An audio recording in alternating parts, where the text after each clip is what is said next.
আহাদ হে প্রভু তৌফিক আমায় দিও, তোমার ঘর ওই কাবায় মোরে নিও। এটা তো আমাদের সকলের হৃদয়ের চাওয়া নাকি? কথা বলছেন না কেন? সবাই আমরা চাই না কাবায় যেতে? বলি সবাই, ও হে প্রভু তৌফিক আমায় দিও, বলেন আমিন।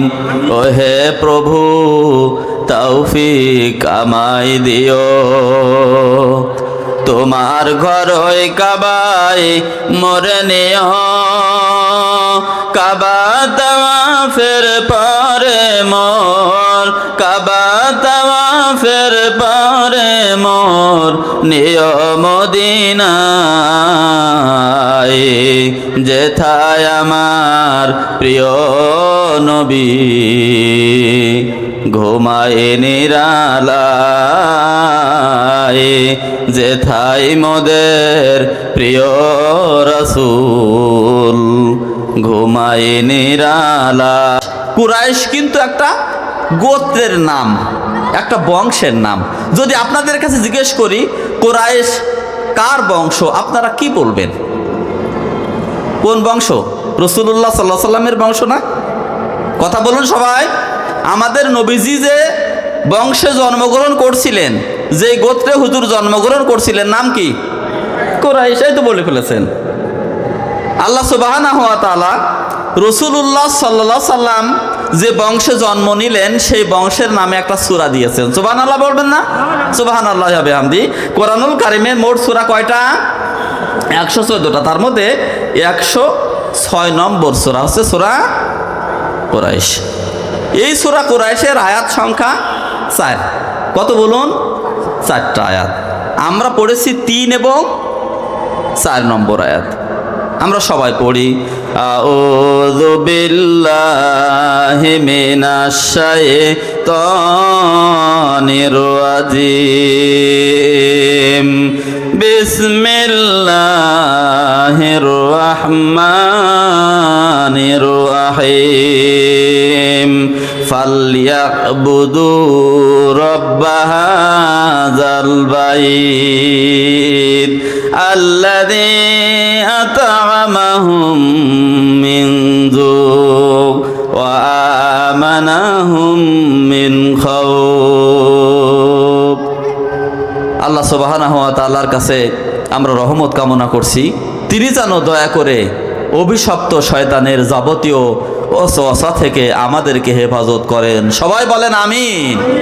পরম করুণাময় অতি দয়ালু আল্লাহর নামে শুরু করছি। আমরা যে সূরা কুরাইশের 3 নম্বর আয়াত এবং 4 নম্বর আয়াত পড়েছি, তার বাংলা অর্থ হচ্ছে ফালইয়াবুদু রাব্ব হাযাল বাইত। তাদের উচিত হলো এই ঘরের মালিকের ইবাদত করা। এখানে এই ঘর বলতে কাবা ঘরকে বোঝানো হয়েছে।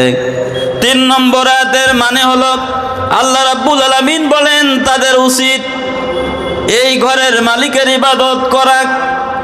এই ঘর বলতে কাবা ঘর। আপনাদের কাছে আমি জিজ্ঞাসা করব, আপনারা বলুন ওই কাবা ঘরের মালিকের নাম কি? কি নাম? আরো জোরে বলতে হবে, কি নাম? আল্লাহ সুবহানাহু ওয়া তাআলা। তাহলে আমরা বুঝতে পারলাম আল্লাহ রাব্বুল আলামিন বলতেছেন এই কাবা ঘরের মালিক, এই ঘরের মালিক আল্লাহ রাব্বুল আলামিনের ইবাদত তাদের করতে হবে। কেন করতে হবে? আল্লাযী আত'আমাহুম মিন যু', যিনি ক্ষুধার সময় খাদ্য দান করেন, ওয়া আমানাহুম মিন খাউফ, আর যিনি ভয় থেকে নিরাপত্তা প্রদান করেন। জোরে কোন সুবহানাল্লাহ। যদিও কুরাইশদের ব্যাপারে সূরা কুরাইশ নাজিল হয়েছে, কিন্তু ফালইয়াবুদু, তাদের সকলের উচিত ইবাদত করা, দাসত্ব করা। এইটা বলে আল্লাহ সুবহানাহু ওয়া তাআলা কুরাইশ সহ তাম পৃথিবীতে যত মানব মানবী, এমনকি জিন জাতি সহ তামাম পৃথিবীতে যত মানব মানবী সেই সময় ছিল, বর্তমান যারা আছে আর ভবিষ্যতে কিয়ামতের আগ পর্যন্ত যারা আসবে, আল্লাহ সুবহানাহু ওয়া তাআলা সকলকে টার্গেট করেছেন ফালিয়াবুদু বলে। একটু জোরে পড়েন সুবহানাল্লাহ। খুব মনোযোগী হতে হবে, ব্রেন খাটাতে হবে। আল্লাহ পাক বলতেছেন মানুষের উচিত কাবা ঘরের মালিকের ইবাদত করা। আল্লাযী আত'আমাহুম মিন জু, যিনি ক্ষুধার থেকে বাঁচিয়ে খাদ্য দান করেন, ও আমানাহুম মিন খাউফ, আর যিনি ভয় থেকে নিরাপত্তা প্রদান করেন। তাফসীর ইবনে কাসিরের ভিতরে এসেছে,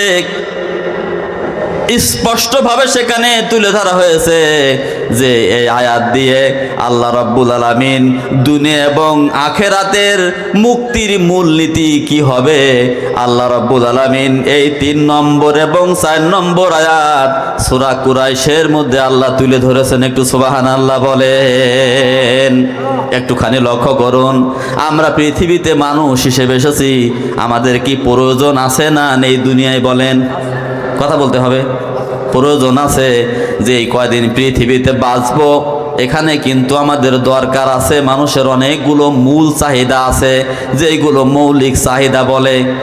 মানুষের এই চাহিদা হলো 2 রকমের। কয় রকমের বলেন? কয় রকমের? 2 রকমের। এক রকমের চাহিদা হচ্ছে অভাব থেকে মুক্ত হওয়া। এক রকমের চাহিদা কি? অভাব থেকে, কথা বলতে হবে, অভাব থেকে মুক্ত হওয়া। 2 নম্বরের বিষয় হচ্ছে অভাব মুক্ত হলে হবে না, অভাব তো দূর হয়ে গেল, যাবতীয় চাহিদা আমার পূরণ হয়ে গেল, কিন্তু আমার নিরাপত্তা দরকার। ঠিক না ঠিক বলুন? মানুষের যে মৌলিক চাহিদা, আমরা আমাদের এই বাংলাদেশের মানুষ যারা বর্তমান আছি, আমরা কি বাংলাদেশের উন্নতি চাই না? কথা বলতে হবে। আমরা উন্নতি চাই, বাংলাদেশের মানুষ আমরা সুখ চাই, শান্তি চাই, সুখী এবং সমৃদ্ধশালী একটা সমাজ আমরা চাই, একটা জীবন আমরা চাই। যদি আমরা তা পেতে চাই তাহলে আমাদের জন্য এখানে দিক নির্দেশনা আছে। আমরা সে বিষয়গুলো একটু আলোচনা করার জন্য চেষ্টা করতেছি। সবাই একটু মনোযোগী হই। মানুষের যে মৌলিক চাহিদা, আমি বললাম চাহিদার প্রধানতম ক্যাটাগরি 2টা। কয়টা বললাম? একটা হচ্ছে অভাব মুক্ত হওয়া, আর একটা হচ্ছে কি? নিরাপত্তা পাওয়া। অভাব মুক্ত হওয়া আর কি? নিরাপত্তা পাওয়া। এই অভাব বলতে কি বোঝায়? কি প্রয়োজন মানুষের? খাদ্যের প্রয়োজন, বস্ত্রের প্রয়োজন, বাসস্থানের প্রয়োজন, শিক্ষার প্রয়োজন, চিকিৎসার প্রয়োজন। আছে না নেই বলেন? আপনি মানুষ, আপনার দরকার নাই এগুলো? পেটে 2টো খাবার চাই কি না? কথা বলেন না কেন? আপনার পরনে কাপড় চাই কি না? আপনি যেখানে বসবাস করবেন মাথা গোজার ঠাঁই চাই। আপনি সত্য মিথ্যা ভালো মন্দ এটা বুঝবেন কি করে? আপনার জন্য শিক্ষার ব্যবস্থা করার প্রয়োজন। তারপরে আপনার রোগ ব্যাধি হতে পারে, সেই জায়গা থেকে আপনার চাহিদা যে রোগ ব্যাধি থেকে বাঁচার জন্য আপনার স্বাস্থ্য সেবা প্রয়োজন। কথা ঠিক কিনা বলেন? তাহলে এই যাবতীয় অভাব, যদি খাবার না থাকে তাহলে ওটাকে কি বলবে? খাবারের অভাব। কি বলবে বলুন? খাবারের অভাব। যদি কাপড় না থাকে, কিসের অভাব? বস্ত্রের অভাব। যদি বাসস্থান না থাকে, কিসের অভাব বলবে? বাসস্থানের অভাব। ঠিক আছে বলুন। চিকিৎসা নাই, সে বলবে যে আমার চিকিৎসার অভাব, ওষুধ খাওয়ার প্রয়োজন, অভাবের জন্য আমি এটা করতে পারতেছি না। তারপরে শিক্ষা, অনেক মানুষকে আমরা দেখেছি বলে যে আমার এই বাচ্চাটা আমি লেখাপড়া শিখাতে পারে নাই অভাবের জ্বালায়। এরকম আছে না বলে? হ্যাঁ, আগেকার দিন এরকম বেশি ছিল, বর্তমান প্রবণতা আস্তে আস্তে কমে যাচ্ছে। কিন্তু এই শিক্ষা জিনিসটা আসলেই কি, এইটা আমাদের বুঝতে হবে। সে বিষয়ে আমরা সামনে কথা বলবো ইনশাআল্লাহুল আজিজ। লক্ষ্য করেন তো, এই যে মানুষের মৌলিক চাহিদা, আমি আগেই বলেছি অভাব পূরণ হওয়া দরকার। খাদ্য, বস্ত্র, বাসস্থান, চিকিৎসা, স্বাস্থ্য, এইগুলো আমার মৌলিক চাহিদা। কিন্তু আপনার পেটে খাবার আছে, পরনে কাপড় আছে, আপনি রাস্তা দিয়ে চলতে পারতেছেন না, লোকের আপনার পিটাইতেছে। পেটে খাবার থাকার কি মূল্য হবে না হবে না বলেন? কথা বলেন না কেন?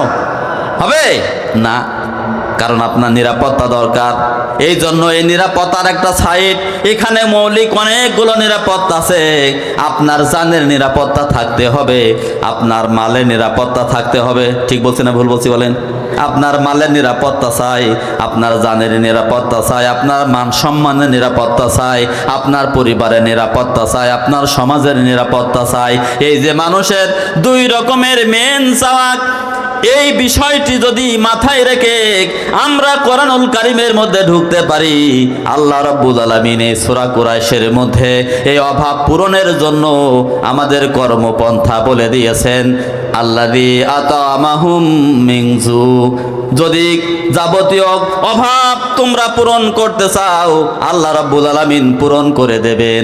ওয়া আমানাহুম মিন খাউফ, তোমাদের তো নিরাপত্তা প্রয়োজন, আল্লাহ রাব্বুল আলামিন তোমাদের নিরাপত্তা দিয়ে দেবেন। এইটা পাইতে গেলে, নিরাপত্তা পাইতে গেলে দুনিয়ার জীবনে যেই কয়দিন বেঁচে থাকবে, এখানে সম্মানের সাথে বাঁচতে হলে, আখিরাতের জীবনে নিরাপত্তা পেতে হলে, জাহান্নামের আগুন থেকে বাঁচতে হলে একটা কাজ করা লাগবে, ফালিয়াবুদু রাব্বা হাযাল বাইত। মানব মণ্ডলী সহ পৃথিবীতে যত মানুষ আছে, জিন আছে, সকলের উচিত হলো কাবা ঘরের মালিকের ইবাদত করা। জোরে পড়েন সুবহানাল্লাহ, আরো জোরে পড়েন সুবহানাল্লাহ। এবার আপনারা সকলে বলুন, কাবা ঘরের মালিক কে? আল্লাহ। তাহলে দুনিয়ায় যদি শান্তি চাই, সুখী এবং সমৃদ্ধশালী যদি বাংলাদেশ গড়তে চাই, দুর্নীতিমুক্ত বাংলাদেশ যদি আমরা গড়তে চাই, মুখে যদি হাসি ফোটাতে চাই, মানুষের অধিকার যদি দিতে চাই, তাহলে আল্লাহর ইবাদতের কোনো বিকল্প নাই। কথা ঠিক কিনা বলেন? আল্লাহর ইবাদতের কোনো বিকল্প নাই। এখন এই ইবাদত কাকে বলে? আমরা বাংলাদেশের অধিকাংশ মুসলমান ইবাদত কাকে বলে বুঝি না। অধিকাংশ মুসলমান বুঝি না ইবাদত কাকে বলে। অধিকাংশ আমরা ইবাদতকে বিভিন্ন সাইটে নিয়ে গেছি, এক একজন এক এক রকমের বুঝেছি, কিন্তু ইবাদত মানুষকে কিন্তু তৈরি করা হয়েছে ইবাদত করার জন্য, এটা আমরা সবাই জানি, তাই না? বলেন, মানুষ তৈরি হয়েছে কিসের জন্য? কথা বলছেন না কেন? আল্লাহ রাব্বুল আলামিন কোরআনুল কারীমের মধ্যে স্পষ্টভাবে তুলে ধরলেন, এই পৃথিবীতে আল্লাহ রাব্বুল আলামিন যা কিছু তৈরি করেছেন, আল্লাহ কিন্তু অনার্থক কিছু তৈরি করেন নাই। বিশেষ উদ্দেশ্য নিয়ে আল্লাহ রাব্বুল আলামিন তৈরি করেছেন। আল্লাহ সুবহানাহু ওয়া তাআলা কোরআনুল কারীমের মধ্যে স্পষ্টভাবে তা তুলে ধরেছেন। এই পৃথিবীতে আমরা যা কিছু দেখতে পাই, আপনার সামনে, আপনার পিছনে, আপনার ডানে বামে যত রকমের নিয়ামত, আপনার নিচে নিয়ামত আছে, চতুর্দিকে নিয়ামত আছে, এই নিয়ামতগুলো কিন্তু আল্লাহ রাব্বুল আলামিন তৈরি করেছেন। এই মানুষের জন্য, আমাদের জন্য তৈরি করা হয়েছে। কোরআনুল কারীমের ভিতরে আপনি সূরা বাকারার মধ্যে চলে যান, 29 নম্বর আয়াতের মধ্যে আপনি দেখবেন আল্লাহ পাক বলতেছেন, হুয়াল্লাযী খালাকালাকুম মা ফিল আরদি জামিআ সুম্মা ইস্তাওয়া ইলাস সামাই ফাসাওয়াহুন্না সাবআ সামাওয়াত ওয়া হুয়া বিকুল্লি শাইইন আলিম। বলেন আল্লাহু আকবার। আল্লাহ রাব্বুল আলামিন বলেন, এই পৃথিবীতে যা কিছু তোমরা দেখতে পাও মানুষ, এগুলো তোমাদের জন্য, তোমাদের কল্যাণের জন্য আল্লাহ পাক তৈরি করেছেন। তারপরে তিনি আকাশের দিকে মনোনিবেশ করে আকাশকে 7টা স্তরে আল্লাহ রাব্বুল আলামিন ভাগ করেছেন। সুবহানাল্লাহ বলেন।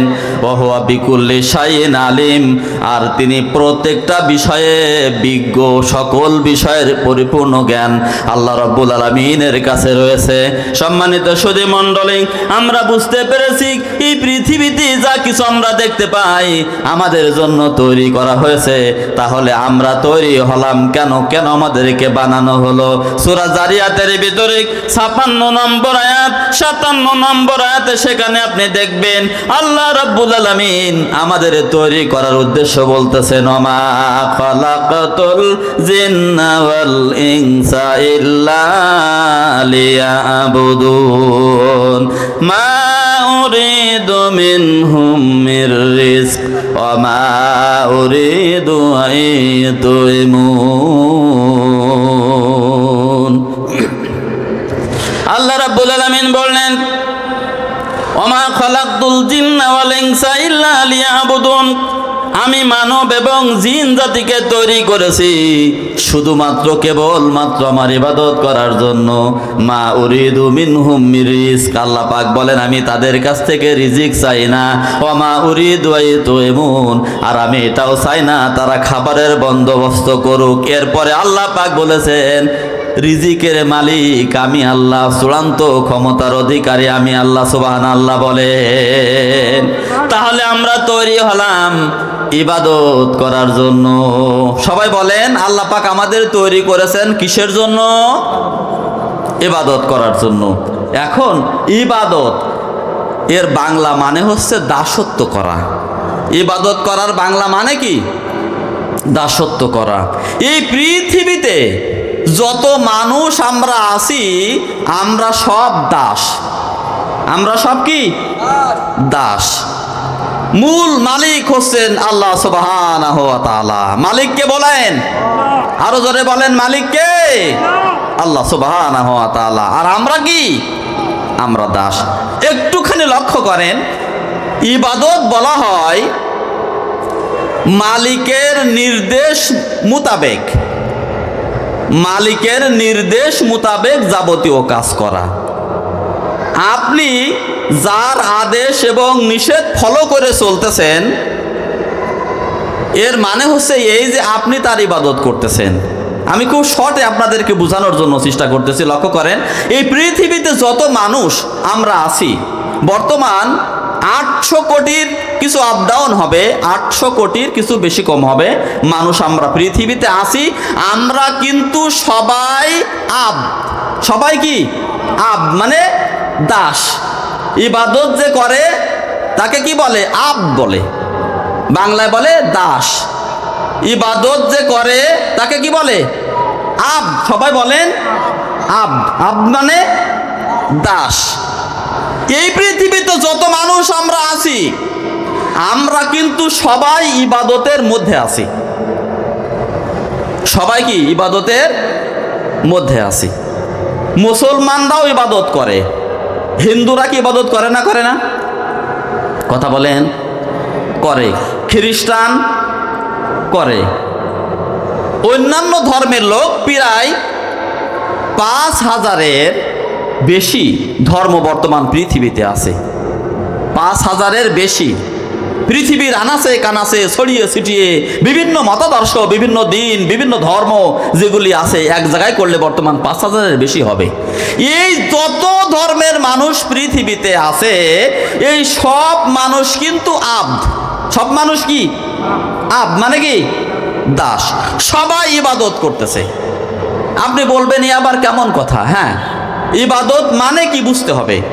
ইবাদত মানে দাসত্ব করা। জোরে বলেন, ইবাদত মানে কি? দাসত্ব করা। এই ইবাদত হলো মেনলি 2 প্রকারের। ইবাদত মেনলি কয় প্রকারের? সবাই বলেন 2 প্রকারের। একটা হচ্ছে আল্লাহর ইবাদত করা আর একটা শয়তানের ইবাদত করা। আল্লাহর ইবাদত করা আর একটা কি? মনে থাকবে আপনাদের?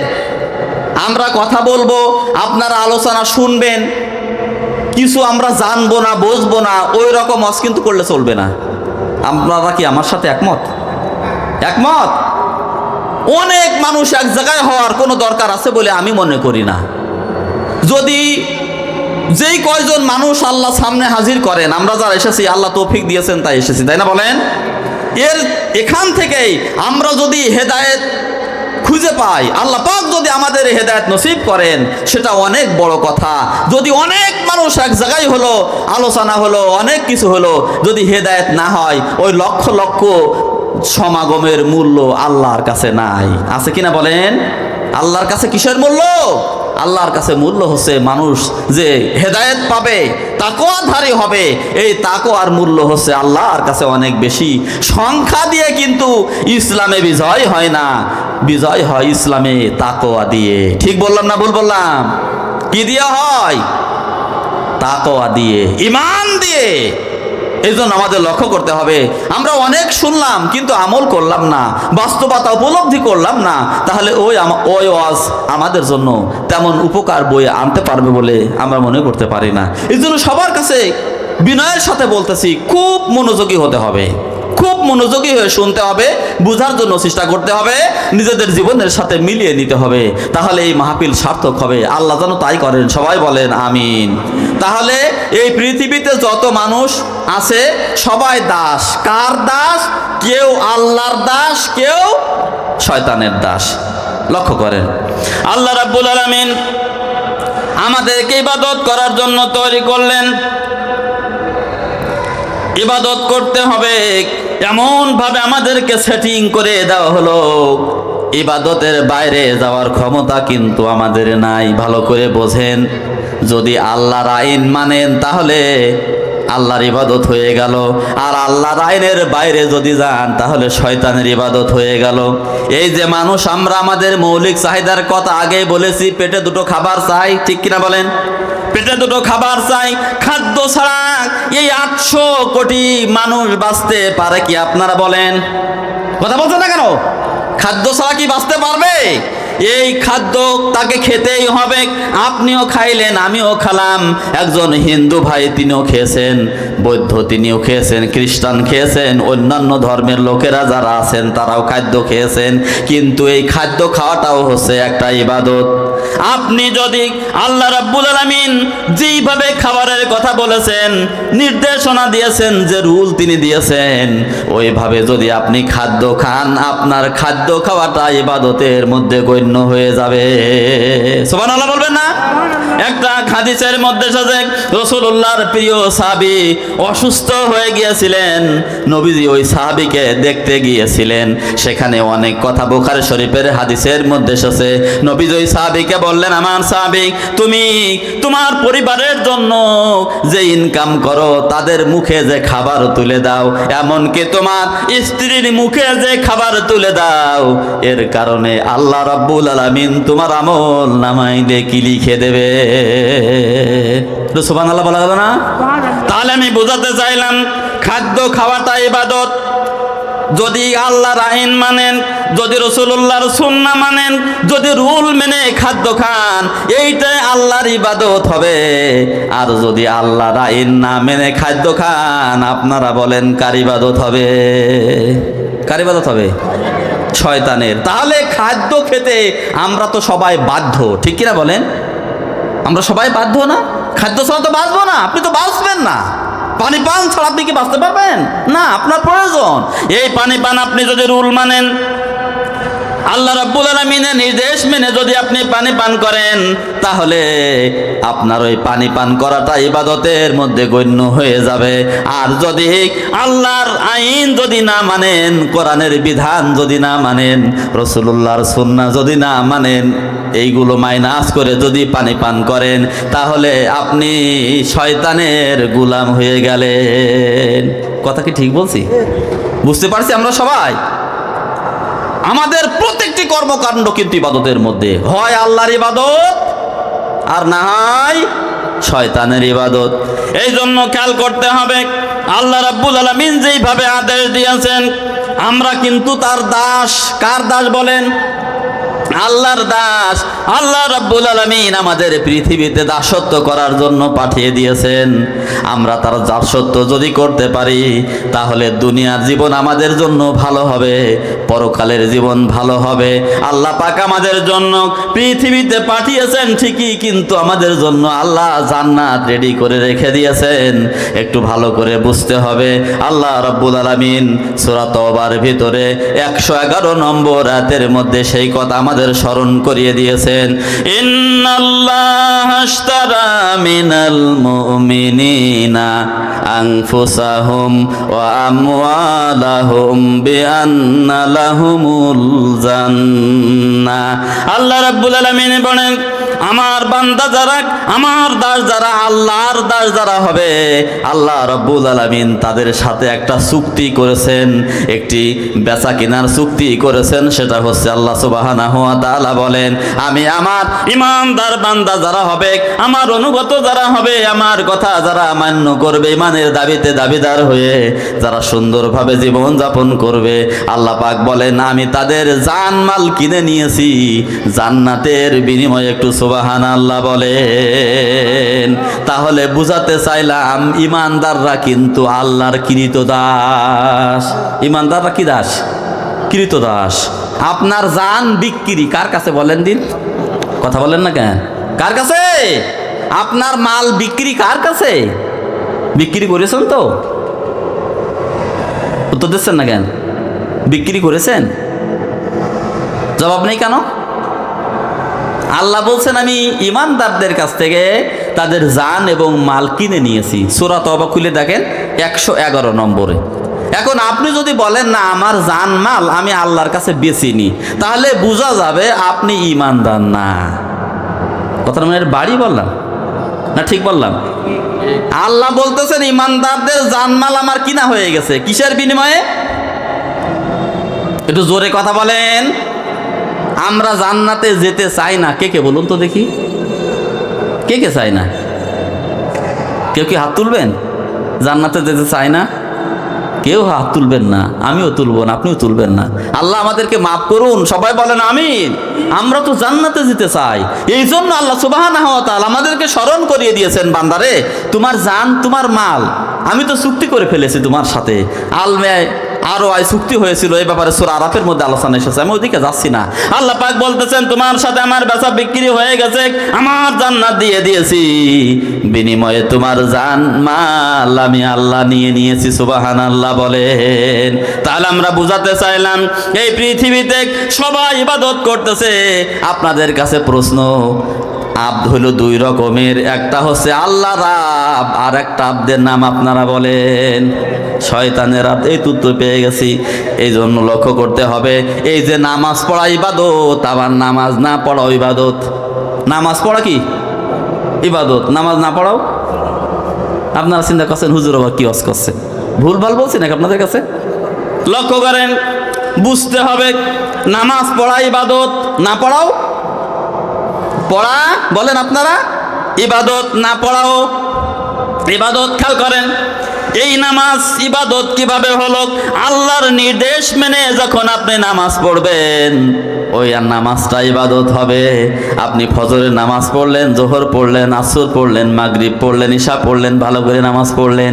এই জায়গায় কিন্তু নামাজ যদি সব সময় পড়ার জন্য আল্লাহ অর্ডার দিতেন, এক রকমের ফিরিস্তি হয়ে যেত। আসলে কিন্তু তা হয় নাই। আল্লাহ রাব্বুল আলামিন কিছু সময় নামাজ পড়া নিষেধ করে দিয়েছেন, আপনাকে বুঝিয়ে দিয়েছেন বান্দারে ওই সময় নামাজ না পড়াটাই ইবাদত। এরম একটা সময় নাম আপনারা বলেন যখন সূর্য মাথার পরে উঠে গেছে, ওই সময় কি নামাজ পড়লে সওয়াব হবে না পাপ হবে? আপনারা খেয়াল করুন, আল্লাহর একজন বান্দা উনি 5 ওয়াক্ত নামাজ পড়েন, তাহাজ্জুদ নামাজ পড়েন, অন্যান্য নামাজ পড়েন। ও মা বোনেরাও সবাই কথা খেয়াল করে শোনেন, একটুখানি মনোযোগী হয়ে শোনেন। ইবাদত কি জিনিস আমরা বাংলাদেশের অধিকাংশ মুসলমান বুঝি না। আমি গত কয়েকদিন আগে একটা প্রোগ্রামে বলছিলাম, আমার বাংলাদেশে অনেক আলেম উলামা আছে যারা ইবাদত বোঝে না। ইবাদত আসলেই কি তারা বোঝে না? এই যে আমরা যে কি লা ইলাহা ইল্লাল্লাহ পড়ি, অথচ এর মানে বুঝার চেষ্টা করি না। লা ইলাহা ইল্লাল্লাহ মানে আল্লাহ ছাড়া কোনো আইনদাতা নাই। আল্লাহ ছাড়া কারোর আইন মানা, আপনারা বলেন আল্লাহ ছাড়া কারোর আইন মানা যাবে না। আল্লাহর আইন সব জায়গায় মানতে হবে। আপনার জীবনের এমন কোনো জায়গা নাই যে জায়গায় আল্লাহ পাক আইন দেন নাই, এমন কোনো জায়গা নাই।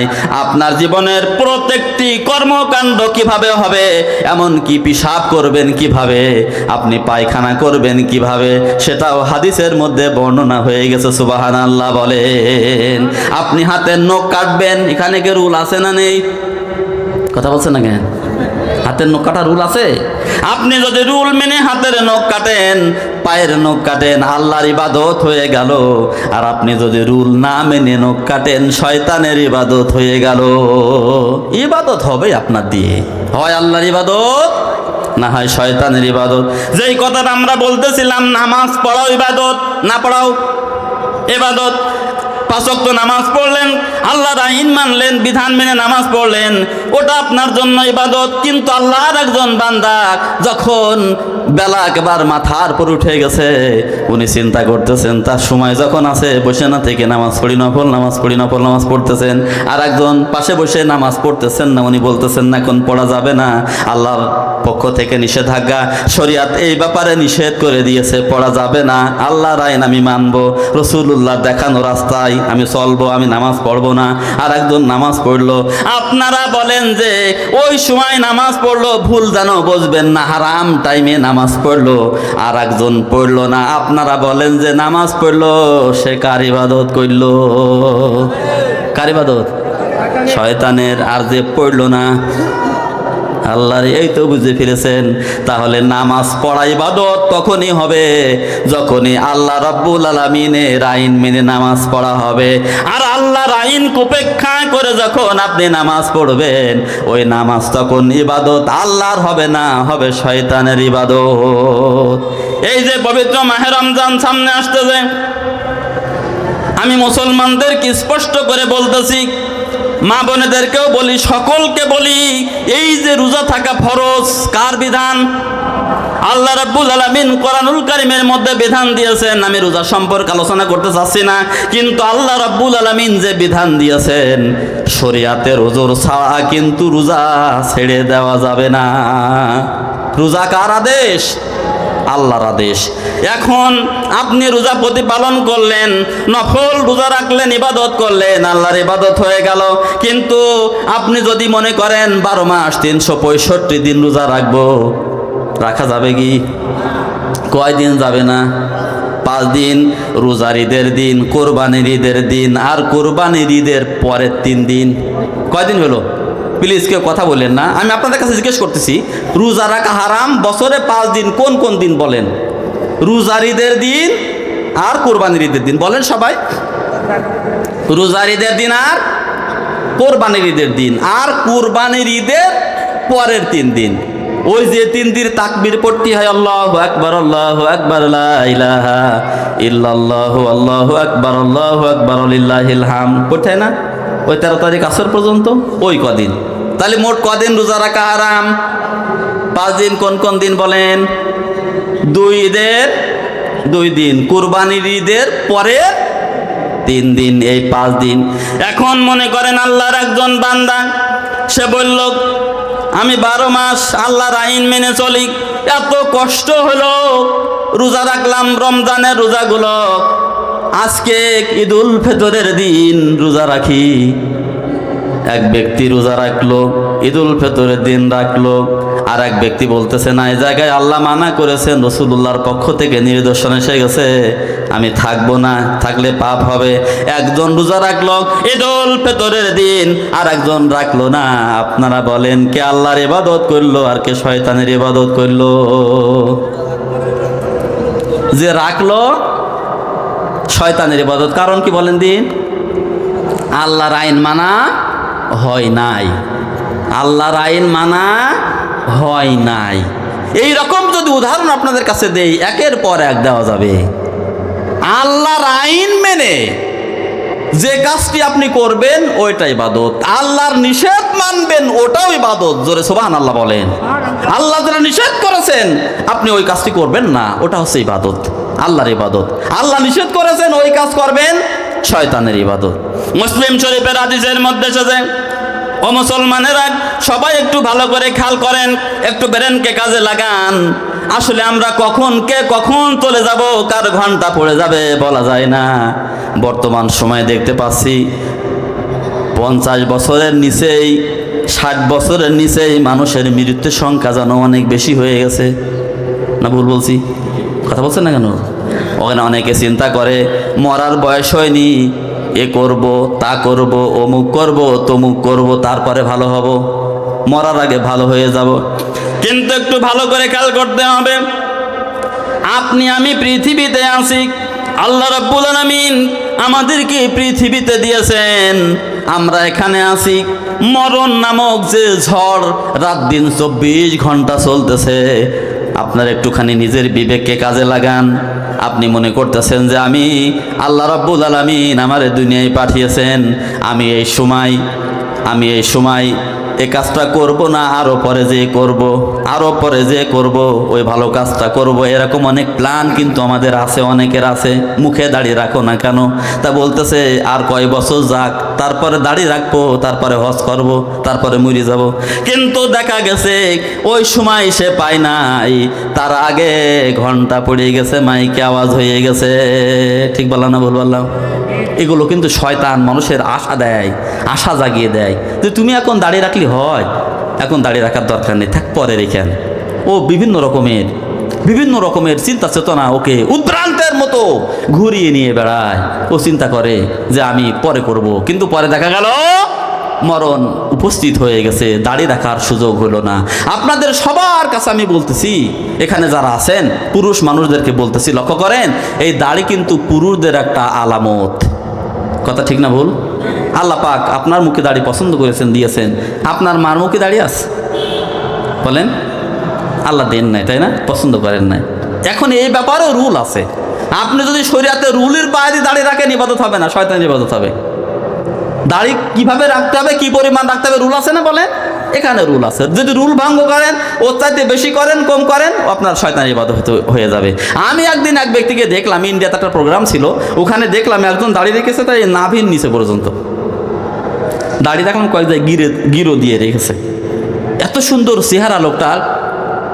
এটা যখন আমি ওই যে কলকাতার সায়েন্স সিটির পাশ দিয়ে আমাকে গাড়িতে করে নিয়ে যাচ্ছিল, তো ওই জায়গায় আমি একটু ওয়েট করলাম আর কি, থামলাম। ওই সময় দেখলাম ওই লোকটা, তো উনি বুঝতে পেরেছেন যে, এটা বেশ আগের কথা বলতেছি, উনি বুঝতে পেরেছেন যে বাংলাদেশ থেকে এসেছেন। উনি আমার কাছে আসলেন, উনি নিজেকে পরিচয় দিলেন যে উনি ধর্মগুরু, হিন্দুদের ধর্মগুরু একজন, এবং উনি সাধনা করেন।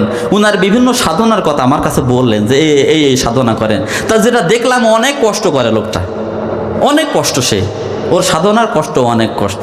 আপনারা বলেন তো, ওই যে অনেক কষ্ট করে সাধনা করছে, ও তো ইবাদত করছে না, ওর কি ফল পাবে? কথা বলেন না কেন? ফল পাবে? আল্লাহ রাব্বুল আলামিন কোরআনুল কারীমের মধ্যে সূরা আলে ইমরানের মধ্যে 85 নম্বর আয়াতের মধ্যে বলেন, আমাইয়াবতাগি, যে অনুসন্ধান করবে, তলব করবে, মেনে চলবে, গায়রাল ইসলামি দিনা, ইসলাম বাদ দিয়ে অন্য কোনো ধর্ম, অন্য কোনো কর্মপন্থা, কর্ম পরিকল্পনা, অন্য কোনো দল যদি কেউ করে, ফালাই ইকবালা মিনহু, আল্লাহ রাব্বুল আলামিন বলেন তার ওই প্রচেষ্টা কবুল করা হবে না।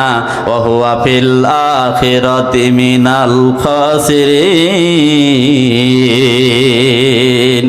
আল্লাহ রাব্বুল আলামিন বলেন আখিরাতে সে নিশ্চিত ক্ষতিগ্রস্ত হয়ে যাবে। জোরে কর নাউজুবিল্লাহ। আমি যেই কথা বলতেছিলাম, ওই বান্দা দেখলাম মাথায় ওর অনেক লম্বা চুল, মেয়েদের মাথায় যতটা চুল বোধহয় তার চাইতে বেশি এখানে খোপা বেঁধে রেখেছে, দাড়িটা অনেক লম্বা রেখেছে, নাভির চাইতে বেশি লম্বা হয়ে গেছে, সাদা দাড়ি, চকচকে পরিষ্কার মানুষটা, উনি দাড়িতে গিরো দিয়ে রেখে দিয়েছেন। আমি আপনাদের কাছে যদি জিজ্ঞেস করি, ওই লোকটার দাড়ি রাখা হলো শয়তানের ইবাদত না আল্লাহর ইবাদত? তার কারণ আল্লাহর আইন তো সে মেনে নেয়নি। ঠিক কিনা বলেন? এই জন্য আমাদের ভালো করে বুঝতে হবে। সকলকে বলি, দাড়ি রাখা এমন একটি আমল, আপনি যখন কবরে চলে যাবেন, আপনি নামাজি ছিলেন কি ছিলেন না, ওই রকম কোনো সিমটম কিন্তু সাথে যায় না।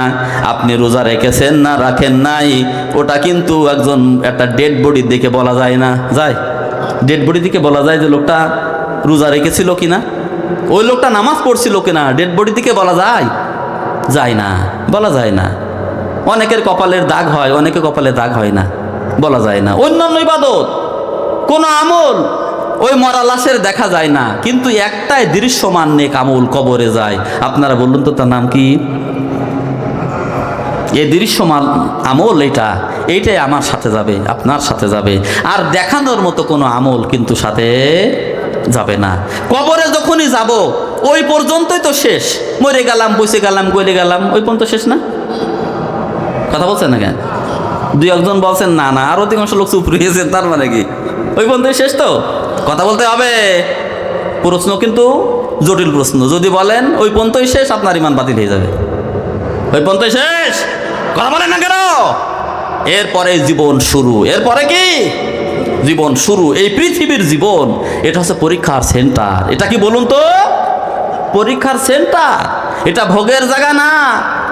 এই জায়গাটায় আপনি মনে করতেছেন আমি এ করব, তা করব, অমুক করব, তমুক করব, না, আপনি করতে পারবেন না। হ্যাঁ, শরিয়াতের রুল মেনে যেটা করবেন সেটাই আপনার জন্য ইবাদত হয়ে যাবে। আপনি যেটা করবেন সেটা আপনার জন্য ইবাদত হবে।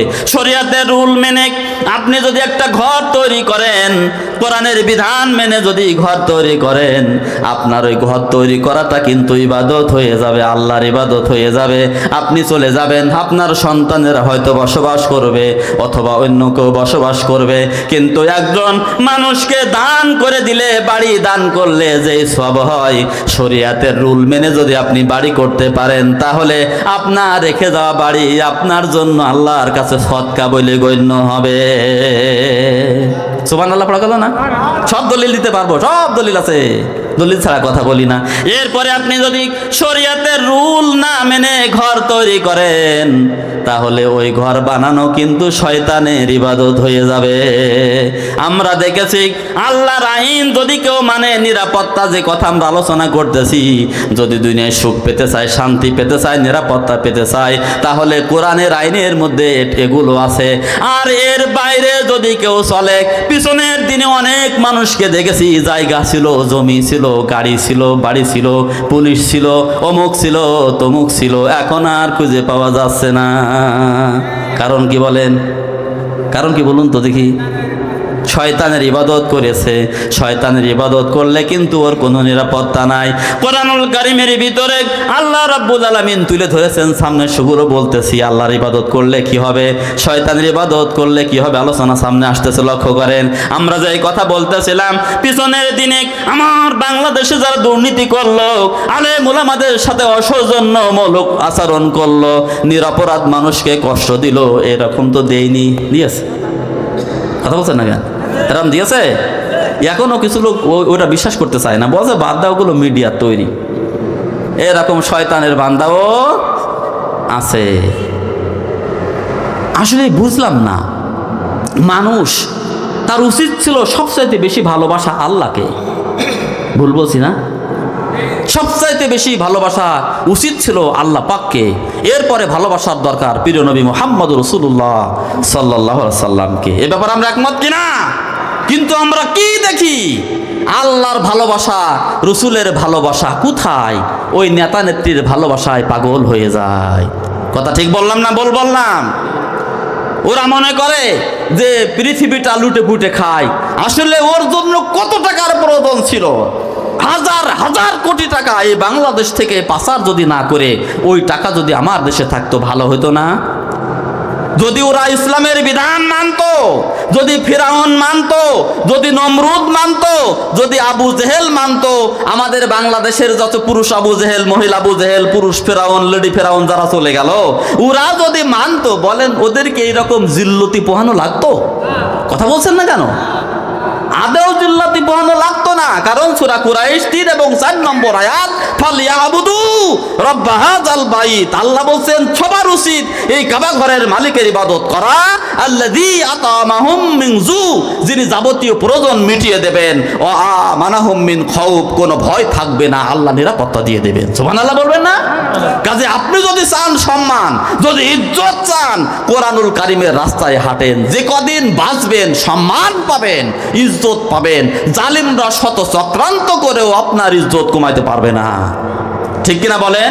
যদি একটা উদাহরণ দেয়, বেশি দূরে যাওয়া লাগবে না, বেশি দূরে যাব না। বিশ্বনন্দিত মুফাসসির আল্লামা দিলদার হোসেন সাইদি রহমাতুল্লাহি আলাইহি, তারপরে কত অত্যাচার করা হলো, কত নির্যাতন করা হলো। আপনারা বলুন তো দেখি, এই বাতিল চক্র তার সম্মান কি কমাইতে পারছিল? কথা বলছেন না কেন? চিন্তা করতে পারেন? এরা নাকি বিরাট দল, এ আছে নাকি তা আছে, অমুক তমুক অনেক কিছু, কিন্তু পিছনে আমি নাম করতে চাই না। লোকটা যখন মরে গেল, ডেড বডি নাকি কয়েকদিন পড়েছিল, একটা লোকও তো সেখানে যায়নি। ওদের লজ্জা করা উচিত। মানুষটা যদি জনগণের প্রিয় হতো তাহলে কিছু লোক তো সেখানে যেত। আমি একটু বাড়িয়ে বলছি না? আপনাদের বিবেকের কাছে জিজ্ঞেস করুন তো, আপনার বিবেক কি বলে, আপনার ব্রেন কি বলে, আপনার কলব একেবারে কি ময়লা হয়ে গেল? একটু কি কলবের কার্যকারিতা নাই আপনার? আপনি কি ভালো মন্দ বোঝেন না? হ্যাঁ, আপনি বলবেন যে সেই সময়ের সিচুয়েশন ওই রকম ছিল, মানুষ গেলে মারবে, তাই যদি হয় সেটাই মেনে নিলাম। তাহলে আল্লামা দেলাওয়ার হোসেন সাঈদী রহমাতুল্লাহি আলাইহি, তার যখন ফাঁসির রায় দেওয়া হয়েছিল, ওই ফাঁসির রায়ের প্রতিবাদ করতে যেয়ে বাংলাদেশে প্রায় 200-র অধিক তাওহীদি জনতা ওই গুলির মুখে জীবন দিয়েছিল। ঠিক কিনা বলেন? এরা জেনেছিল যে রাস্তায় উঠলে গুলি করতে পারে, আজকে গুলি হয়, কাল গুলি হয়, পরশু গুলি হয়, তারপরে গুলির পরে গুলি খায়। তার ভালোবাসা কিসের জন্য একটু বলেন তো দেখি? কার জন্য? সে কোরআনের কথা বলছিল, ইসলামের জন্য সে মানুষকে ডেকেছিল, আল্লাহর দিকে ডেকেছিল। এই জন্য মানুষ তাকে সম্মান দিয়েছে, আল্লাহ সম্মান দিয়েছেন বলে। তাই ঠিক বলছি? আর ওই রকম জালিমের পতন যখন হয়, তাদের পিছনে লোক থাকে না। তার কারণ কি? কই গুলি খেয়ে সেই সময় তো দুটো লোক যদি যেত, বুঝতাম যে হ্যাঁ ঠিক আছে, ভালোবাসা, একটাও ভালোবাসা নেই। ওগুলো সব লুটেপুটে খাওয়ার ধান্দা। ওরা আসলে ভালোবাসে না, আসলেই ভালোবাসে না। আসলে ভালোবাসা অন্য লাইনে চলে গেছে। এই জন্য আমাদের বুঝতে হবে, আমরা যদি নিরাপত্তা চাই, শান্তি চাই, সুখ চাই, তাহলে এই কাবা ঘরের মালিক আল্লাহ রাব্বুল আলামিনের ইবাদত করতে হবে। এই পিছনের কথাগুলো বললাম এই জন্য, পিছনের মানুষ ভুল করেছে, ওই ভুলের পথে আমরা যেন কেউ না হাঁটি। ঠিক কিনা বলেন? ওই ভুলের পথে হাঁটবেন না। আপনি আল্লাহর কথা শুনে চলুন, রাসূলুল্লাহ সাল্লাল্লাহু আলাইহি সাল্লাম যে ফরমান দিয়েছেন, যে নির্দেশনা দিয়েছেন, আপনি ওইটা মেনে চলুন। দেখবেন আপনি ভালো থাকবেন, সুখে থাকবেন, শান্তিতে থাকবেন, সমৃদ্ধশালী জীবন আপনার কাছে ধরা দেবে। আল্লাহ যেন সত্য বোঝার মতো তৌফিক আমাদের সকলকে দান করেন। সবাই বলছি আমিন। তাহলে আমরা লক্ষ্য করলাম, উদাহরণ দিতে যে কয়েকটি কথা বললাম, এই জন্য সকলের কাছে অনুরোধ করতেছি, আমরা এই দাড়ি রাখবো ইসলামের রুল মেনে। সবাই রাজি আছি তো ইনশাআল্লাহুল আজিজ? সবাই তো রাজি আছি তো? হ্যাঁ, বয়স যাদের কম, যাদের বেশি, সবার কাছে অনুরোধ করছি, বলা যায় না কোন সময় ঘন্টা পড়ে যাবে। এই জন্য আল্লাহ কি বলেন সেটা দেখতে হবে। আল্লাহর কথা মানলে কি বেইজ্জতি হওয়া লাগে না। অনেক যুবক ছেলে অল্প বয়সরা চিন্তা করে যদি দাড়ি রাখি তা বিয়ে হবে না, এরকম চিন্তা অনেকে করে। তবে আলহামদুলিল্লাহ এই চিন্তা বর্তমানে অনেক কমে গেছে। এখন আমি দেখতে পাচ্ছি যারা ইয়াং জেনারেশন, যারা আমাদের তরুণ প্রজন্ম, তারা কিন্তু আমাদের অনেক শিক্ষা দিয়ে গেছে, তাই না? বলেন, কথা বলছে না কেন? আমরা তাদের জন্য দোয়া করি। আমার ভবিষ্যৎ প্রজন্ম যারা আছে, বর্তমান যারা আছে, প্রত্যেক মানুষকে, আমাদের সন্তান আদিগুলোকে আল্লাহ যেন কোরআনের সৈনিক হিসেবে কবুল করেন। সবাই বলেন আমিন। আরো জোরে বলেন আমিন। আমাদের সন্তানেরা যদি কোরআনের পথের প্রতীক হয়, আমাদের ভালো হবে না? কথা বলেন না কেন? আমাদের ভালো হবে, দুনিয়ায় সুখ পাওয়া যাবে, শান্তি পাওয়া যাবে। আমার এই শার্শা থানায় কত প্রভাবশালী নেতা ছিল, আজকে খুঁজে পাওয়া যায় না। আমি গত কয়দিন আগে বলছিলাম যে একটা ফকির, সে ফকির তাও দৌড়ে দৌড়ে ঘোরে, মানুষ জিজ্ঞেস করে যে খেয়েছো দুটো, দুপুরে দুটো খানা হয়েছে? বলে না, বলেন। আর এমন লোক আছে অনেক টাকার মালিক নাকি, কিন্তু ওদের রাস্তায় বেরোনোর কোনো লাইন নাই। ওটা কি সম্মানের জীবন? কথা বলছেন না কেন? সম্মানের জীবন এই জন্য হয় নাই, এই জন্য তারা নিরাপত্তা পায় নাই, যেহেতু কাবা ঘরের মালিক আল্লাহ রাব্বুল আলামিনের ইবাদত করে নাই। তাহলে আমরা যেটা বোঝাতে চাইলাম, আল্লাহর ইবাদত, শয়তানের ইবাদত, এই দুটি ইবাদত কিন্তু রাত দিন 24 ঘন্টা চলতেছে। হয় আল্লাহর ইবাদত করতেছে, আর না হয় শয়তানের ইবাদত করতেছে। আমি আপনাদের কাছে জিজ্ঞেস করব, যারা শয়তানের ইবাদত করতেছে তারা কারা? যারা শয়তানের ইবাদত করতেছে তাদের পরিচয় কি? আপনারা নিশ্চয় বলবেন, যারা আল্লাহর আইন মানে না তারা হচ্ছে শয়তানের ইবাদতকারী। ঠিক কিনা বলেন? আর যারা আল্লাহর আইন মানে, তারা কার ইবাদত করতেছে? আল্লাহর ইবাদত করতেছে। তাহলে তারা নামাজ পড়বেও আল্লাহর আইন অনুপাতে, নামাজ যে সময় আল্লাহ মানা করেছেন সেই সময় পড়বে না, সেটাও ইবাদতের মধ্যে গণ্য হয়ে যাবে। জোরে কোন সুবহানাল্লাহ। একটা হাদিস বলে আমি একটু অন্য জায়গায় চলে যাচ্ছি, একটুখানি খেয়াল করুন। মুসলিম শরীফের হাদিসের মধ্যে একদিন প্রিয় নবী জনাবে মুহাম্মদ রাসূলুল্লাহ সাল্লাল্লাহু আলাইহি সাল্লাম তিনি সাহাবীদের উদ্দেশ্যে বলছিলেন, ও আমার সাহাবীরা, এই মানুষ যেহেতু মানুষের পারস্পরিক ভালোবাসা আছে, নারীর প্রতি পুরুষের ভালোবাসা, রাসূলুল্লাহ বললেন কোন পুরুষ যদি তার ভালোবাসা বৈধ পন্থায় স্ত্রীর উপরে নিবেদন করে তাহলে এটাও তার সওয়াবের কাজ, ইবাদত হয়ে যাবে, আল্লাহর ইবাদত। সুবহানাল্লাহ বলে। ওই সময় সাহাবীরা নবীজির কাছে প্রশ্ন করেছিলেন, কারণ এই কথাটা সাহাবীরা বুঝতে পারেন নাই। সাহাবীরা জিজ্ঞেস করলেন, মুসলিম শরীফের হাদিসের মধ্যে সাহাবীরা বললেন, ইয়া রাসূলুল্লাহ, মানুষের প্রয়োজন তার স্ত্রীর কাছে, সে ভালোবাসা নিবেদন করলো, সে তো নিজের প্রয়োজনে সেখানে গেল, এতে আবার ইবাদত হবে কেন? নবীজি পাল্টা প্রশ্ন করলেন, আমার সাহাবী, ওই মানুষটা যদি অবৈধ পন্থায় কোনো নারীর প্রতি ভালোবাসা নিবেদন করতো তাহলে ওটা কি পাপ হইতো কি হইতো না? সাহাবী বলছেন, অবশ্যই পাপ হবে, জিনার গুনাহ হবে। ঠিক বলেছেন না? বলেন, কথা বলেন না কেন? জিনার গুনাহ হবে। আল্লাহ নবী সাহাবীকে বুঝালেন, দেখো, যেই কাজটি মানুষের নিতান্ত প্রয়োজন ওইটা যদি অবৈধভাবে পূরণ করে তাহলে ওটা শয়তানের ইবাদত হবে, শয়তানের গোলামি হবে, ওই জায়গায় পাপ হবে। আর ওই একই কাজ যদি বৈধ পন্থায় তার স্ত্রীর প্রতি নিবেদন করে আল্লাহর ইবাদত হবে, আল্লাহ আমল নামায় নেকি লিখে দেবেন। সুবহানাল্লাহ বলেন। তাহলে বুঝাতে চাইলাম, এই পৃথিবীতে যত মানুষ আমরা আছি, আমরা প্রত্যেকেই হচ্ছি আপনারা বলেন কার আব্দ? আল্লাহর অথবা শয়তানের। কথা বলছে না কেন? আল্লাহর অথবা শয়তানের। তো আমরা কি আল্লাহর আব্দ হতে চাই না শয়তানের আব্দ হয়ে থাকতে চাই? প্লিজ কথা বলুন, কার হয়ে থাকতে চান? জোরে বলতে হবে, নারায়ে তাকবীর। গলায় জোর নেই আপনাদের নাকি? গলায় জোর নেই? কষ্ট হচ্ছে? আচ্ছা, আমি যে কথাগুলো বলছি কি দরকারি না অনর্থক বকছি? দরকারি, শিক্ষামূলক নাকি? কোরআন এবং হাদিসের প্রত্যেকটি কথা শিক্ষামূলক, কিন্তু জনগণ তো ওই হাসি তামাশা পছন্দ করে, তাই না? আপনারা কি তাই? গত কয়েকদিন আগে দেখলাম যে একজন আল্লাহর বান্দা একটা কবিতা লিখেছেন বর্তমান মাহফিলকে কেন্দ্র করে। একটু বলবো? দেখলাম শিখার আছে তার মধ্যে, বলবো?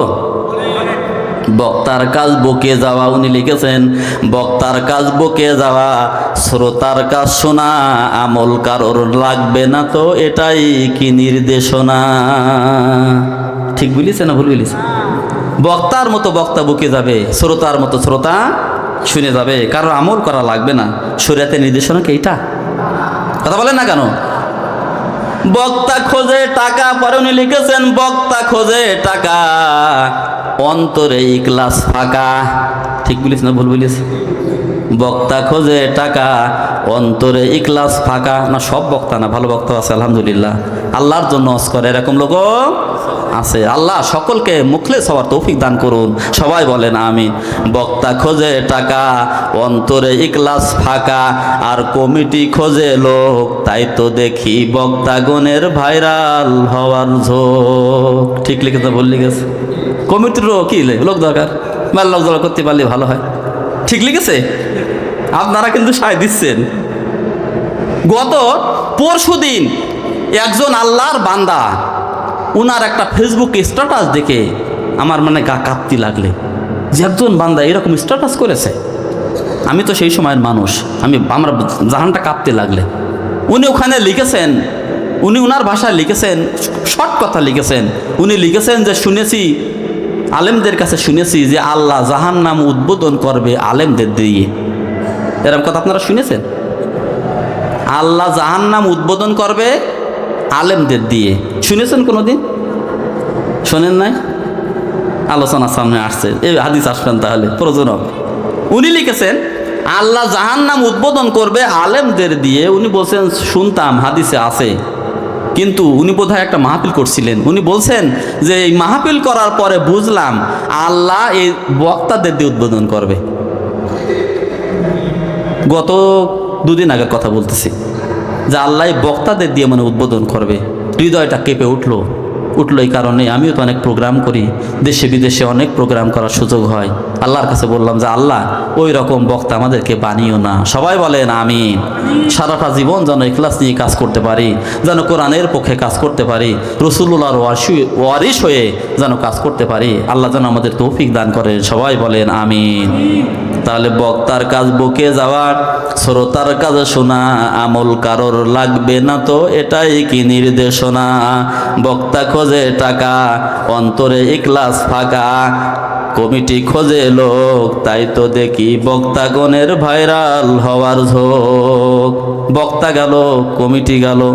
এরপরে উনি লিখেছেন জনগণ চাই হাসি তামাশা। আসলে কি তাই চাই? হিসেব কি বলছেন? জনগণ চাই হাসি তামাশা আর রং বেরঙের সুর, এমন মাহফিলে পাবো কি করে হিদায়েতের নূর। কথা ঠিক লিখেছে না ভুল লিখেছে?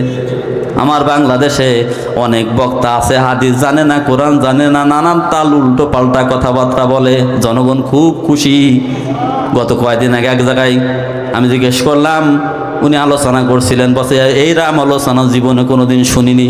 একজন বলতেছেন যে এই রাম আলোচনা জীবনে কোনোদিন শুনিনি। তা আমি বললাম কেন, কোন বিষয় নিয়ে কথা বলছিলেন, সেখান থেকে কী শিখেছ? তো বলছেন না হাসির জ্বালায়। উনি বলছেন যে হাসির জ্বালায় পেট ব্যথা হয়ে গেছে আমার। কি হাসির জ্বালায় কি হয়েছে? পেট ব্যথা হয়ে গেছে। বলছে 2 ঘন্টা ওয়াজ করিছে, তা বলছে 20 টাকার মতো না, শুধু হাসি আর হাসি। তা বললাম কোরআন হাতে, বলছে কোরআন হাদিস, বাস কোরআন হাদিস বলিনি। বস এটা বলছিল এক জায়গা দিয়ে যাচ্ছিল, যেতে গিয়ে একটা মুরব্বী মুয়াজ্জিন আজান দিচ্ছিল। তা আজান দিতে যেয়ে কেসে নিয়েছিল কীভাবে সেটা শোনালে মানুষজন খুব খুশি, হাসি। এক জায়গা দিয়ে যাচ্ছে, যেতে গিয়ে কয়েকটা মহিলা নাকি গন্ডগোল করছিল। কীভাবে গন্ডগোল করেছে, ঝগড়া করেছে সেইটাই বলছে। জনগণ ওরে খুশি। বিশ্বাস করেন ওই রকম বক্তা যদি আপনাদের কি না হয়তো লোকে জায়গা দিত না। ঠিক বলছি না ভুল বলছি? একটাও ভুল বলছি না। একটু চোখ কান খুলে চারিদিকে একটু নজর করে দেখেন যে কথাগুলো বলতেছি বাস্তবতা। তো আসলেই এই বিষয়গুলো কিন্তু আমাদের অনুধাবন করা দরকার, আমাদের উপলব্ধি করা দরকার। এই রকম অবস্থা থেকে আল্লাহ সুবহানাহু ওয়া তাআলা তিনি যেন আমাদেরকে হেফাজত করেন। আমরা সবাই বলছি আমিন। তাহলে আমি বললাম যে আলোচনাগুলো করতেছিলাম, যদি দুনিয়ায় যাবতীয় প্রয়োজন আমরা পূরণ করতে চাই, আমাদের প্রয়োজন মিটে যাক, এইটা যদি চাই, আর যদি কি নিরাপত্তা চাই, তাহলে কার ইবাদত করতে হবে? সবাই বলেন কার ইবাদত? আল্লাহর ইবাদত। আল্লাহ বলেছেন ফালিয়াবুদু রব্বা হাযাল বাইত। এরপরে আপনাদের কাছে জিজ্ঞেস করতেছি, এই পৃথিবীতে সকল মানুষ সবাই ইবাদত করে কি করে না? উত্তর দেন, করে কি করে না? কয় রকমের ইবাদত করে? 2 রকমের। এক রকমের আল্লাহর ইবাদত, আর এক রকম হচ্ছে শয়তানের ইবাদত। একটুখানি খেয়াল করেন, আপনি যদি আল্লাহর ইবাদত করেন তাহলে আপনার পজিশন কি হবে সেটা আপনার জানা দরকার। আর শয়তানের ইবাদত যদি করেন পজিশন কি হবে সেটাও তো জানা দরকার। একটুখানি লক্ষ্য করতে হবে। আমরা যেন আল্লাহর ইবাদত করতে পারি সেই তৌফিক যেন আল্লাহ পাক আমাদেরকে দান করেন। বলেন আমিন। শয়তানের ইবাদত যদি করা হয়, আল্লাহ রাব্বুল আলামিন কোরআনুল কারীমে সূরা বাকারার মধ্যে বলেছেন উমাত্তিউহু কলিলা। শয়তানের ইবাদত যারা করবে, শয়তানের দাসত্ব যারা করবে, আল্লাহ পাক বলেছেন এই দুনিয়ার জীবনে আমি তাদেরকে কিছু দেব, একেবারে বঞ্চিত করে দেব না। কারণ দুনিয়াটা আল্লাহর কাছে কোনো মূল্যবান জিনিস না, মূল্যহীন জিনিস। দুনিয়াটা কি বলুন? আল্লাহর কাছে তেমন কোনো দামি জিনিস না। হাদিস শরীফের ভিতরে এসে আপনারা দেখবেন আল্লাহর প্রিয় নবী জনাবে মুহাম্মদ রাসূলুল্লাহ সাল্লাল্লাহু আলাইহি সাল্লাম তিনি বলেছেন যে দুনিয়াটা যদি আল্লাহর কাছে মশার ডানা তুল্য হতো, আল্লাহ রাব্বুল আলামিন একজন কাফেরের জন্য 1 ফোঁটা পানি দিতেন না। বুঝা গেল আল্লাহর কাছে দুনিয়ার মূল্য মশার ডানা তুল্য নয়। এই জন্য কাফেরদের খাবার দেন, আল্লাহর ইবাদত যারা করে তাদেরও দেন, যারা করে না তাদেরও দেন। সূরা বাকারার ভিতরে এই কথাটি আল্লাহ রাব্বুল আলামিন বলেন, আমি তাদেরকে দুনিয়ার জীবনে কিছু দিয়ে দেব, কিন্তু তারপরে কঠিন আযাবে তাদের গ্রেফতার করা হবে। জোরে কন্যা নাউজুবিল্লাহ। সম্মানিত সুধী মণ্ডলী, এই পৃথিবীর জীবনে যদি আপনি আল্লাহর দাসত্ব না করে শয়তানের দাসত্ব করেন, তাহলে এই দুনিয়া থেকে আপনার চলে যাওয়া লাগবে। আর যদি আল্লাহর দাসত্ব করেন তারপরেও চলে যাওয়া লাগবে। কেউ তো দুনিয়ায় থাকে না, চিরদিন থাকার জায়গা না। কিন্তু যদি আল্লাহর ইবাদত করা হয় আর শয়তানের ইবাদত করা হয়, কি আমাদের পার্থক্য একটুখানি খেয়াল করেন। শয়তানের দাসত্বকারীরা দুনিয়ায় কিছু পাবে, এই সামান্য সময়ের জন্য পাবে। সুম্মাস্তররুহু ইলা আযাবিন নার, ইলান্নার। বিভিন্ন জায়গায় আল্লাহ রাব্বুল আলামিন বিভিন্ন কথা বলেছেন। এরপরে আল্লাহ পাক তাদের কঠিন আযাবের মধ্যে গ্রেফতার করবেন। জোরে কন নাউজুবিল্লাহ। আরো জোরে পড়েন নাউজুবিল্লাহ। একটুখানি খেয়াল করতে হবে, আমরা কিন্তু সবাই হাসরের ময়দানে উঠব। আল্লাহর ইবাদত করুক আর শয়তানের ইবাদত করুক, হাসরের ময়দানে ওঠা লাগবে না? লাগবে না? কথা বলছেন না কেন? খেয়াল করেন, যদি শয়তানের গোলামি করা হয় তাহলে হাসরের ময়দানে আল্লাহ রাব্বুল আলামিনের সামনে যখন আমরা উঠব, ওঠা লাগবে না? লাগবে না? বলেন, লাগবে কি না? ওই সময় মানুষ যখন কবর থেকে উঠবে, তখন আল্লাহর গোলাম শয়তানের গোলাম কিন্তু একসাথে উঠবে। কি হবে? একই সাথে উঠবে। আল্লাহর গোলাম শয়তানের গোলাম একই সাথে উঠবে। আল্লাহ রাব্বুল আলামিন ওই সময় ঘোষণা দিয়ে দেবেন। সূরা ইয়াসিনের মধ্যে আল্লাহ রাব্বুল আলামিন স্পষ্ট করে বলেছেন, 59-60 নম্বর আয়াত। এখানে দেখবেন অনেক কথা বলা হয়েছে। আল্লাহ ঘোষণা দিয়ে দেবেন, আমতাজুল ইয়াউমা আইয়ুহাল মুজরিমুন আলাম আহাদ ইলাইকুম ইয়া বানি আদম আল্লাহ তা'বুদুশ শাইতান ইন্নাহু লাকুম আদুউম মুবিন। আল্লাহ রাব্বুল আলামিন বলবেন, ও পাপী লোকেরা, ও শয়তানের গোলামেরা, আজকে তোমরা নেককার থেকে আলাদা হয়ে যাও। সূরা হজের মধ্যে এই ব্যাপারে কথা বলা হয়েছে। আসলে সময় আমার কমে গেছে, এই জন্য আমি মূল বক্তব্যটুকুনি আপনাদের সামনে তুলে ধরার চেষ্টা করতেছি। আল্লাহ রাব্বুল আলামিন স্পষ্ট করে ঘোষণা করেছেন, সেই দিন খারাপ লোক থেকে ভালো লোকগুলো আলাদা করে দেওয়া হবে। সূরা ইয়াসিনের মধ্যে স্পষ্টভাবে 59-60 নম্বর আয়াত, ওখানে অনেক কথা আল্লাহ বললেন। আল্লাহ পাক ঘোষণা দিয়ে দেবেন, আমতাজুল ইয়াউমা আইয়ুহাল মুজরিমুন। আল্লাহ পাক বলবেন, ও পাপীরা, তোমরা নেককার থেকে আলাদা হয়ে যাও। ওই সময় আল্লাহর গোলাম যারা এক পাশে হয়ে যাবে আর শয়তানের গোলামগুলো সাইড হয়ে যাবে। জোরে কোন সুবহানাল্লাহ। আল্লাহর গোলাম আর শয়তানের গোলাম একসাথে রাখা হবে না। দুনিয়ায় সমানভাবে বসবাস করে।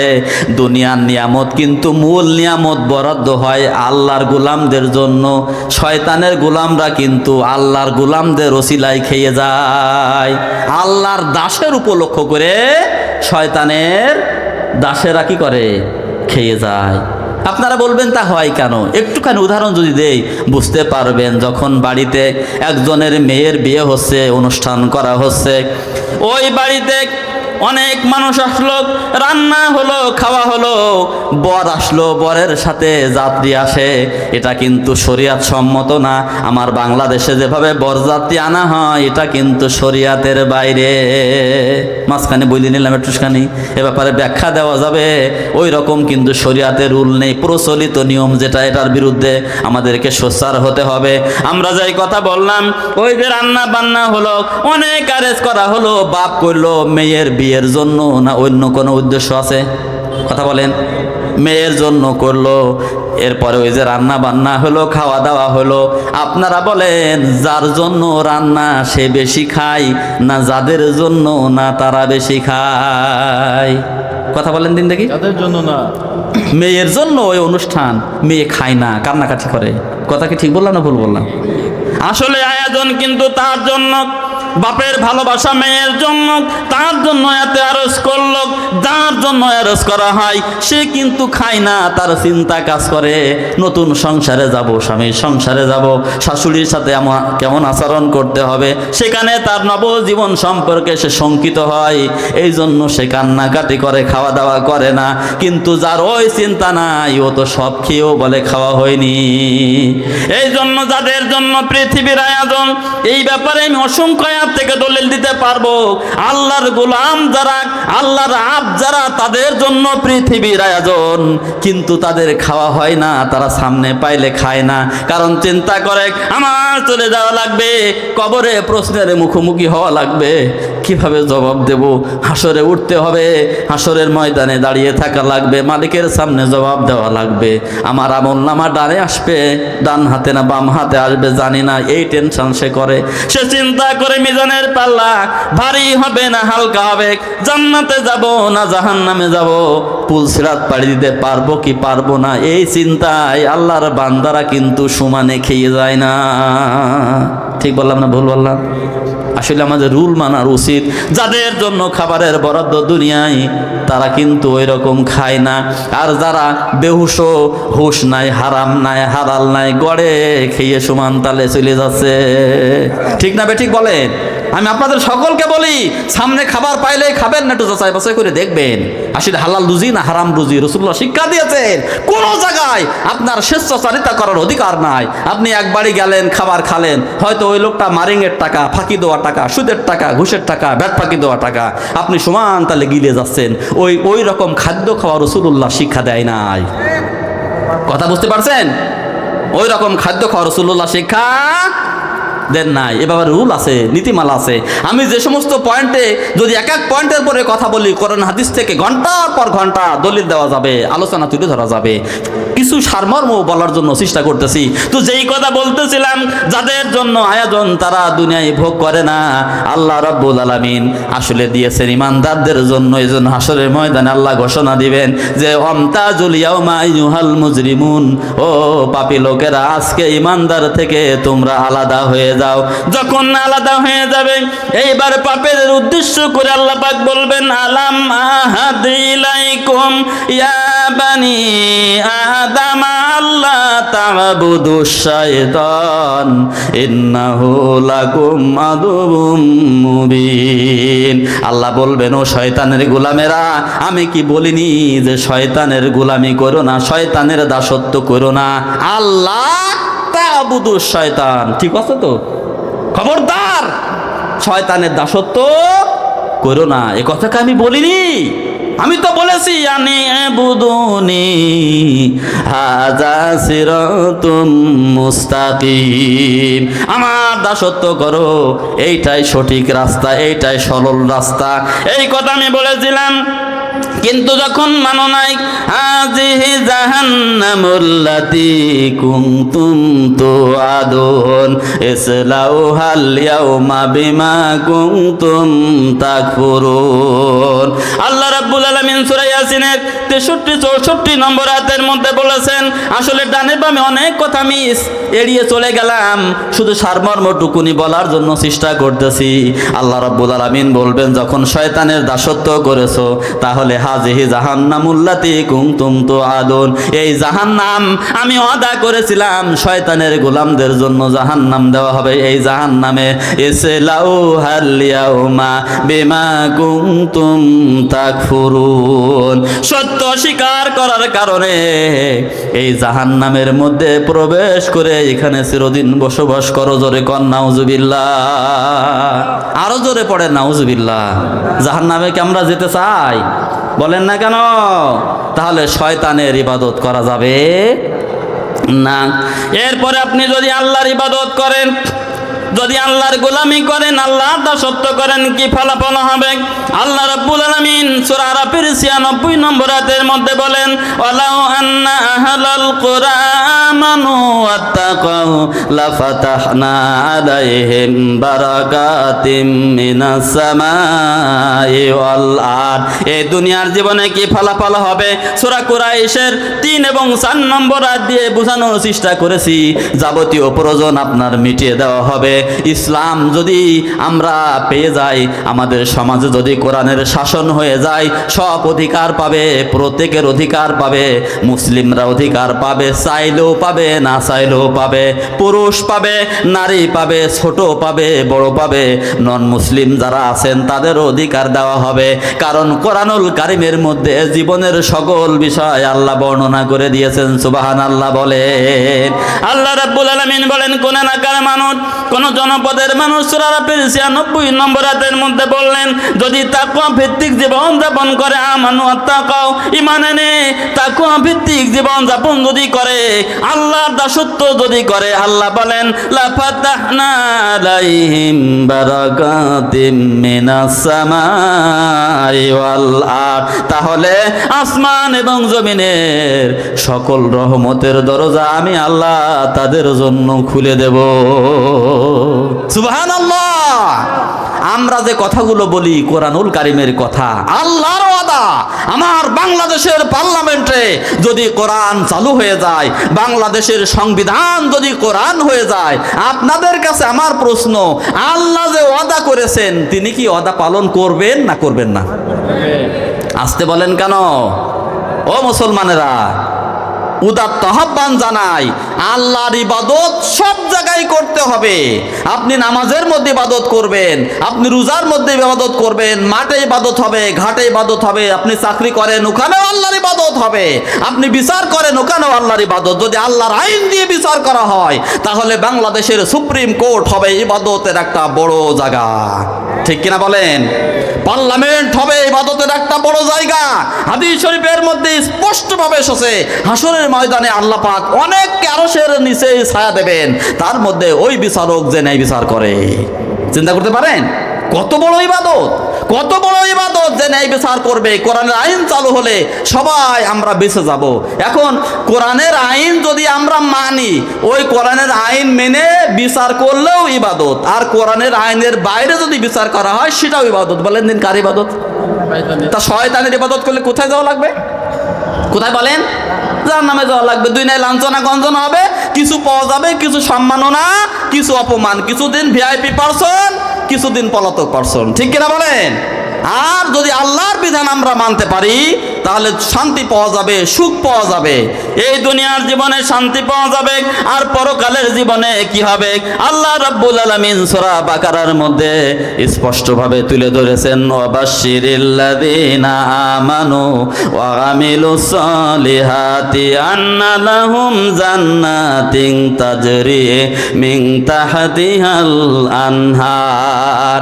আল্লাহ রাব্বুল আলামিন বলেন, কবি আমার, আপনি শুভ সংবাদ দিয়ে দেন, যদি ঈমান আনে, আল্লাহর গোলামি করে, দুনিয়ার জীবনে তো শান্তি পাবে, সুখ পাবে, আর পরকালে আমি আল্লাহ রাব্বুল আলামিন তাদের জন্য জান্নাত রেখে দিয়েছি। সুবহানাল্লাহ। হাসরে, নসরে, মিজানে, সিরাতে কোনো জায়গায় কোনো ভয় নাই, কোনো জায়গায় কোনো টেনশন নাই, সব জায়গায় আল্লাহ তার রহম দিয়ে আমাদের ঘিরে রাখবেন। তবে আল্লাহর গোলাম হতে হবে, আল্লাহর দাস হতে হবে, আল্লাহর আব্দ হতে হবে।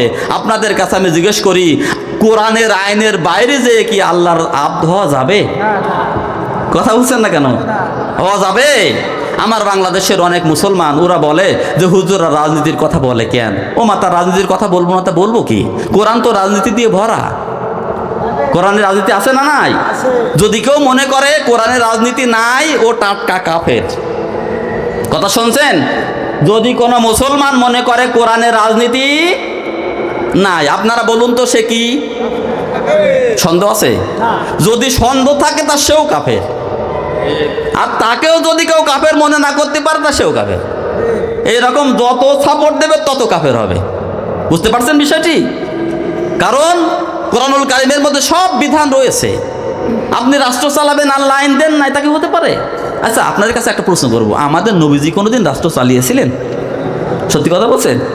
আপনার নবী তো।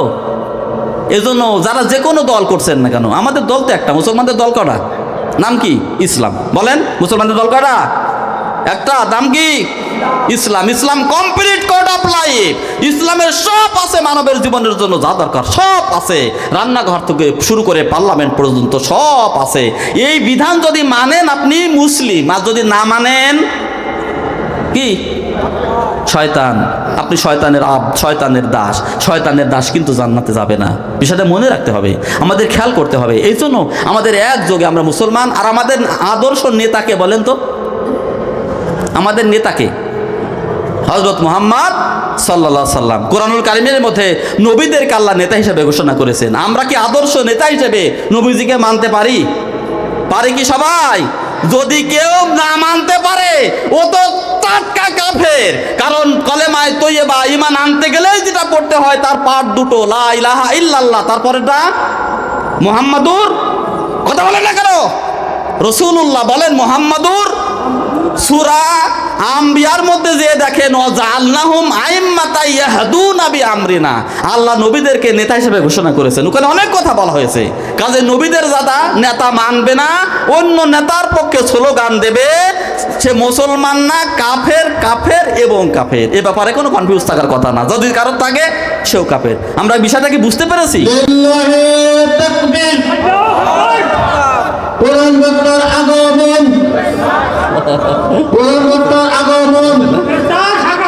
গ্রামবাসীর পক্ষ থেকে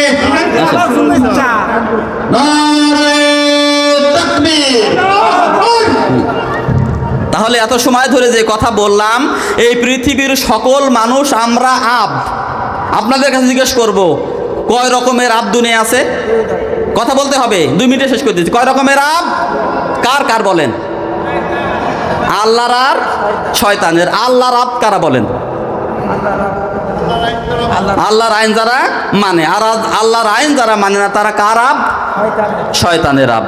আচ্ছা, আল্লাহর আইন যারা মানবে তারা দুনিয়ায় শান্তি পাবে, যাবতীয় প্রয়োজন তাদের মিটিয়ে দেওয়া হবে, তারা নিরাপত্তা পাবে।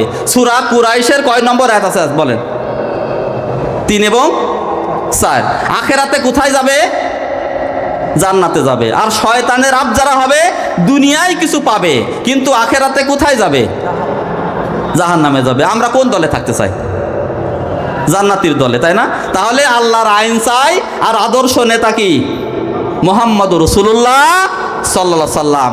আর আল্লাহর আইন আর রাসূলুল্লাহর আদর্শের জন্য যারা ডাকবে আমরা তাদের সাপোর্টার। রাজি আছি তো সবাই? তাহলে জান্নাতে যাওয়া সহজ হবে, জান্নাতে যেতে পারবো।